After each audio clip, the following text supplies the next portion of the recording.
अब इनमें से एनी 3 कंफर्मेशन दे दें, आप उस पोजीशन को फॉलो कर सकते हैं। एनी 3 कंफर्मेशन, ठीक है।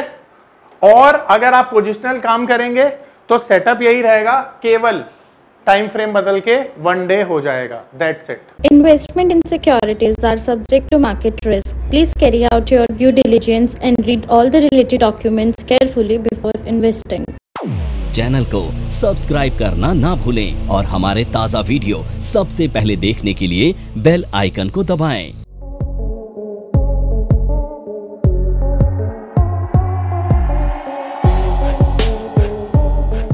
दुनिया के one of the top most mathematician, जिन्होंने संसार को बहुत सारे नियम दिए और जो रियली में काम करते हैं इस दुनिया में, तो उन्होंने देखा कि कुछ नंबर्स होते हैं जो बड़े इंपॉर्टेंट नंबर्स होते हैं, वो जिंदगी में हर तरह से काम करते हैं, चाहे वो रियल लाइफ हो, ये नेचर हो, या फिर स्टॉक मार्केट, हर जगह वो काम करते हैं, ठीक है। उन्हीं को हम स्टॉक मार्केट में कैसे यूज करते हैं वो आज मैं आपको सिखाने वाला हूँ। इसे कहते हैं फिब रिट्रेसमेंट, ठीक है, फिबोनाची रिट्रेसमेंट। अब रिट्रेसमेंट क्या होता है ना, सबसे पहले आपको ये समझना है, और इस इंडिकेटर का यूज क्या है वो समझा देता हूं। देखो, इस इंडिकेटर का यूज हम 2 चीजों के लिए करते हैं। सबसे पहले सपोर्ट और रेजिस्टेंस निकालने के लिए, ठीक है, और दूसरा टारगेट निकालने के लिए। यानी टारगेट कितना आ सकता है ये हमें फिबोनाची से पता चल सकता है, और मार्केट कहां पर रेजिस्टेंस और सपोर्ट लेगी ये भी पता चल सकता है। अब ये पता कैसे चलता है, इसके लिए 2 मैंडेटरी पॉइंट होते हैं, और उन पॉइंट को हम कहते हैं टॉप एंड बॉटम। यहीं से शुरू होता है रिट्रेसमेंट का खेल। अब रिट्रेसमेंट किसे कहते हैं पहले मैं वो बता देता हूं। मान लेते हैं मेरे हाथ में एक बॉल है, इस बॉल को मैं ऊपर उछालूंगा तो क्या होगा, इस बॉल, ये वो जो मेरे हाथ में बॉल है इससे टकराकर नीचे आएगी, और कहां तक नीचे आएगी, इस फ्लोर तक नीचे आएगी। पर जब इससे टकरा के फ्लोर पर वो टकराएगी तो फ्लोर से वो ऊपर जाएगी। अब क्या वो नीचे से यानी फ्लोर से टकराकर दोबारा इस रूफ को टच कर सकती है? तो जवाब है नहीं करेगी, और जवाब है कर भी सकती है। ये पूरी तरह से डिपेंड करता है उस फोर्स पे, जिस फोर्स से वो ऊपर से नीचे आई है, और उस फोर्स से जिस तरह से नीचे से ऊपर आई है। अब ये जो ऊपर से नीचे जाकर दोबारा ऊपर आने की जो उसका एक्शन है, उसकी प्रकृति है, उसी को हम रिट्रेसमेंट बोलते हैं। तो रिट्रेसमेंट क्या हुआ, वो डिग्री जिससे नीचे से कोई भी चीज ऊपर आ रही है, और कितना ऊपर आ रही है उसी को हम रिट्रेसमेंट बोलते हैं। इसे मैं यहां पर समझाने की कोशिश करता हूं। मान लेते हैं ये रूफ है तो इसे हम टॉप का नाम दे देते हैं, और ये फ्लोर है तो इसे बॉटम का नाम दे देते हैं। अब यहां से मैंने जैसा बोला कि ये मेरे हाथ में एक बॉल थी जिसको मैंने ऊपर की तरफ उछाला, और ये बॉल ऐसे ऊपर की तरफ उछलकर इस रूफ से टकराकर नीचे की तरफ आई, और जब ये नीचे आई तो दोबारा इस फ्लोर से टकराकर ये ऊपर की तरफ गई। अब सवाल ये है कि क्या ये ऊपर की तरफ जब जाएगी तो इस रूफ को दोबारा से टच कर पाएगी? तो मैंने बोला ये पॉसिबल है, पर उस फोर्स पे जिस फोर्स से वो नीचे आ रही है। अब मैं एग्जांपल के लिए मान लेता हूं कि ये टकराकर केवल यहां तक आई और उसके बाद दोबारा से ये नीचे की तरफ गई, तो हम बोलेंगे कि इस बॉल ने इस लेवल को रिट्रेस कर दिया है, दोबारा से रिक्लेम कर दिया है। तो दिस इज कॉल्ड रिट्रेसमेंट, ठीक है। अब रिट्रेसमेंट के लिए हमें 2 चीजों की जरूरत होती है, पहला टॉप और दूसरा बॉटम। अब जैसा मैंने आपको बताया कि इससे ना आप मार्केट के ट्रेंड को आइडेंटिफाई नहीं करते हैं, किसको, रेजिस्टेंस और सपोर्ट को, और लेवल्स को आइडेंटिफाई करते हैं जहां तक मार्केट जा सकता है, और फेल भी हो सकता है। अब सवाल यह उठता है कि रिट्रेसमेंट को हम निकालते कैसे हैं, कैलकुलेट कैसे करते हैं। तो यहां पर जैसे हमें इस एग्जांपल को आगे समझना पड़ेगा। मान लेते हैं कि ये जो टॉप है ना ये था 100 रुपीज का, और ये जो बॉटम है ना ये है 80 रुपीज का। तो फॉल कितना आया इस बीच में, 20 रुपीज का ना। तो अब हमें ये 20 रुपीज का रिट्रेसमेंट निकालना होगा। तो रिट्रेसमेंट किसका निकालेंगे, 20 रुपीज का। तो अब यहां पर जो लेवल्स होंगे ना वो हमारे फिक्स्ड होंगे। तो सबसे पहला जो लेवल होता है ना वो होता है 23%। मैं इसे राउंड ऑफ कर रहा हूं, पॉइंट्स में होता है ये, पर राउंड ऑफ कर रहा हूं ताकि आपको इजीली समझ में आए। तो पहला रिट्रेसमेंट का जो पॉइंट इंपॉर्टेंट होता है वो कितना होता है, वैसे 11 होता है, पर मैं यहां पर ये लिख रहा हूं ताकि आपको वो इंपॉर्टेंट लेवल बता पाऊं, ठीक है। तो पहला हम 23 का पढ़ रहे हैं यहां पे, 23%, दूसरा है 38%, तीसरा है 50%, और चौथा है 61%। इसको हम गोल्डन रिट्रेसमेंट बोलते हैं। क्या बोलते हैं, गोल्डन रिट्रेसमेंट। ठीक है। गोल्डन रिट्रेसमेंट का मतलब होता है कि मार्केट वहां से जरूर नीचे आता है या ऊपर जाता है। और पांचवा होता है 78% का, और छठा होता है 100% का, और फिर 100% के बाद आप फिबोनाची एक्सटेंशन का यूज कर सकते हैं। अब ये जो परसेंटेज मैंने लिखी है ना, ये परसेंटेज किसकी है? ये परसेंटेज है। नमस्कार दोस्तों, क्या आप स्टॉक मार्केट में शुरुआत करने का सोच रहे हैं और क्या आपको ये समझ में नहीं आ रहा है कि आपकी शुरुआत कहां से होनी चाहिए? तो मैं आपको एक ऐसा कोर्स सजेस्ट करने जा रहा हूं जो आपकी लाइफ चेंज कर सकता है, और मैं बात कर रहा हूं NIFM का advance level of smart investor course की, जो आपकी लाइफ चेंज कर सकता है। जी हां, आपने सही सुना, NIFM आपके लिए लेके आया है एक ऐसा शानदार कोर्स जो आपको बताएगा कि किस तरह से आप स्टॉक मार्केट में सक्सेसफुली पैसा कमा सकते हैं। और ये कोर्स है advance level of smart investor.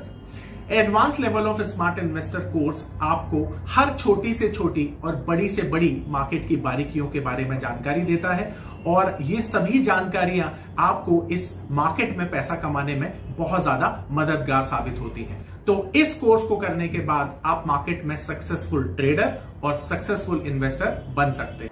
Top से बॉटम तक के डिफरेंस की, यानी 20 रुपीज की।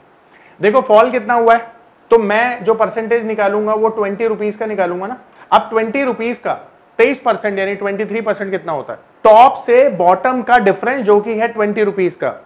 अब ये 20 रुपीज का 23% कितना होगा? 4 रुपए 60 पैसे। ठीक है, 4 रुपए 60 पैसे, मैं साथ में लिख देता हूं, 4 रुपए 60 पैसे। ये आया 23% का रिट्रेसमेंट। तो जब मार्केट बॉटम लगा के दोबारा ऊपर जाएगा तो पहला टारगेट क्या बनेगा? मैं बॉटम में ये 4 रुपए 60 पैसे ऐड करूंगा। तो हमने देखा था कि 100 रुपए का टॉप था और 80 रुपए का बॉटम था, तो यहां पर जो रिट्रेसमेंट था वो हमें 20 रुपीज का निकालना था। अब 20 रुपीज का जब हमने रिट्रेसमेंट निकाला तो ये बॉटम प्राइस था 80 रुपीज और ये टॉप प्राइस है 100 रुपीज। ठीक है, अब यहां पर मैं सबसे पहला लेवल अगर 23% का निकालूंगा तो मुझे क्या करना पड़ेगा? इसमें 80 रुपीज में 4.60 रुपीज ऐड कर दूंगा, तो जो टारगेट बनेगा वो बनेगा 84 रुपीज 60 पैसा। तो ये रिट्रेसमेंट बनेगा 23% वाला। करेक्ट है।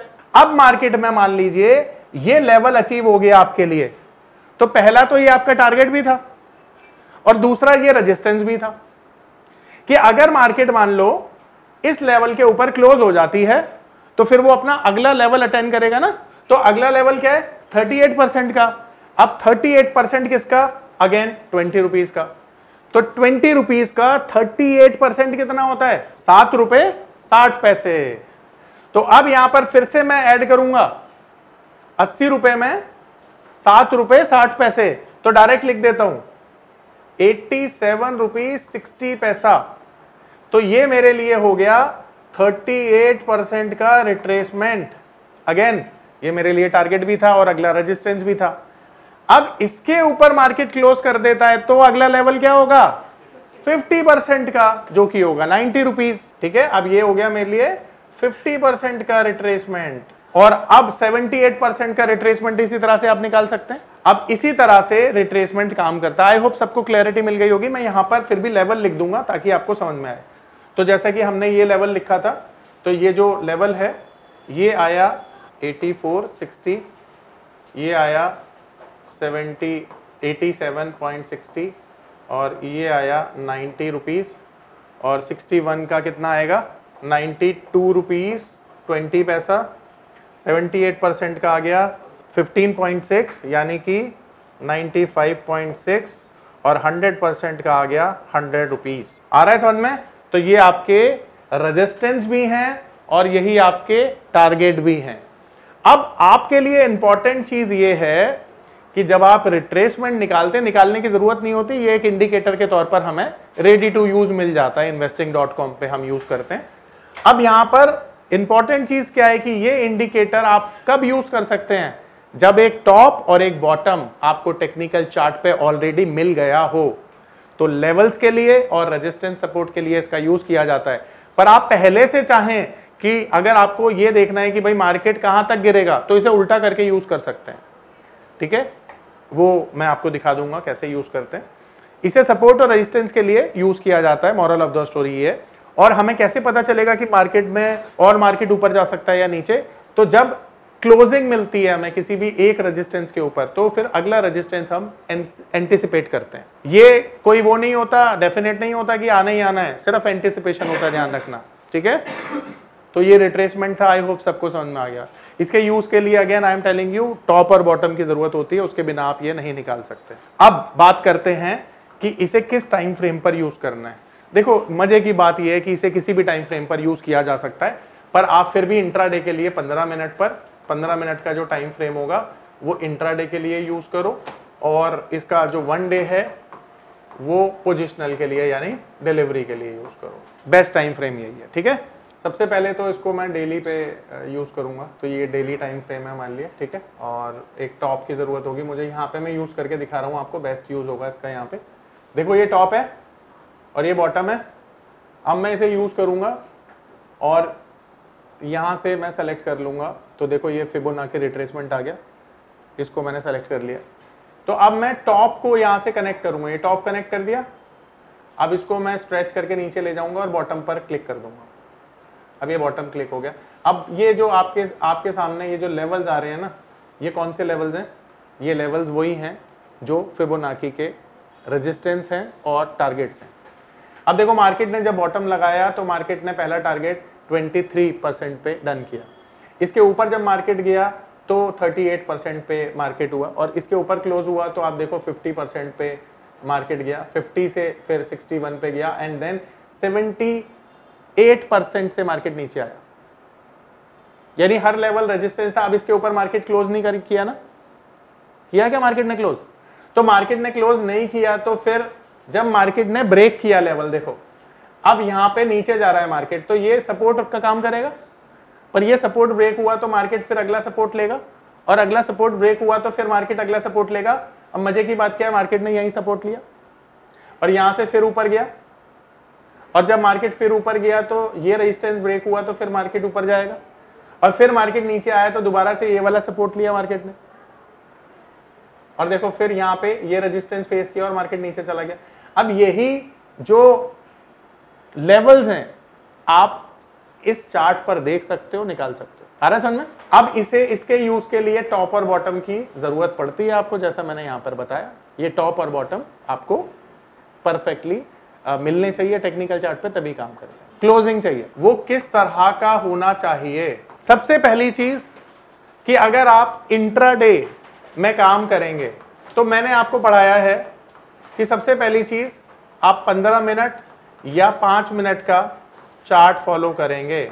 15 मिनट या 5 मिनट का चार्ट फॉलो करेंगे, सबसे पहली चीज ये। दूसरी चीज, आपका जो चार्ट देखेंगे आप या तो कैंडल देखोगे या उससे बनने वाला पैटर्न देखोगे। भाई अपना डिसीजन मेकिंग करने के लिए इन दोनों में से एक चीज देखोगे। इसके बाद ना दूसरी चीज जो मैंडेटरी होती है वो होता है वॉल्यूम। इसके बिना आप काम नहीं कर सकते हो, ध्यान रखना, ये वॉल्यूम मैंडेटरी है। मैंने एवरेज वॉल्यूम पढ़ाया था आपको। चौथी चीज, सपोर्ट, रेजिस्टेंस या ट्रेंड लाइन, ये हमारे लिए एक फैक्टर का काम करेगा। पांचवा गैप, ये भी हमारे लिए एक फैक्टर होता है। और छठा इंडिकेटर्स। अब इनमें से एनी 3 कंफर्मेशन दे दें, आप उस पोजीशन को फॉलो कर सकते हैं। एनी 3 कंफर्मेशन, ठीक है। और अगर आप पोजिशनल काम करेंगे तो सेटअप यही रहेगा, केवल टाइम फ्रेम बदल के 1 डे हो जाएगा, दैट्स इट, ठीक है। All the very best. ये पावर ऑफ नंबर थ्योरी इतनी बेहतरीन थ्योरी है कि इसे करने के बाद आप एक अलग अनुभव करेंगे और आपको लगेगा कि शायद इसी चीज की आपको तलाश थी। बहुत सालों की ट्रेडिंग के बाद, इन्वेस्टिंग के बाद आपको शायद ऐसे प्रोडक्ट की जरूरत थी जो मार्केट में आपको वो कॉन्फिडेंस दे पाए, जिस कॉन्फिडेंस के साथ आप रोज पैसा कमा पाए और जितना आप चाहें उतना पैसा कमा पाए। तो हमारी ये जो पावर ऑफ नंबर थ्योरी है, ये आपको आपकी सभी इच्छाओं को पूरा करने के लिए है। और आप देखेंगे कि इस थ्योरी को करने के बाद जो आपका कॉन्फिडेंस है आपकी जो एक्यूरेसी है, आपकी जो क्षमताएं हैं मार्केट से पैसा कमाने की, वो बहुत ज्यादा बढ़ जाएंगी। और आप देखेंगे कि जो आपने आज से पहले अनुभव नहीं किया था अपनी ट्रेडिंग के दौरान या इन्वेस्टमेंट के दौरान, आप इतना बेहतर अनुभव करेंगे इस कोर्स को करने के बाद।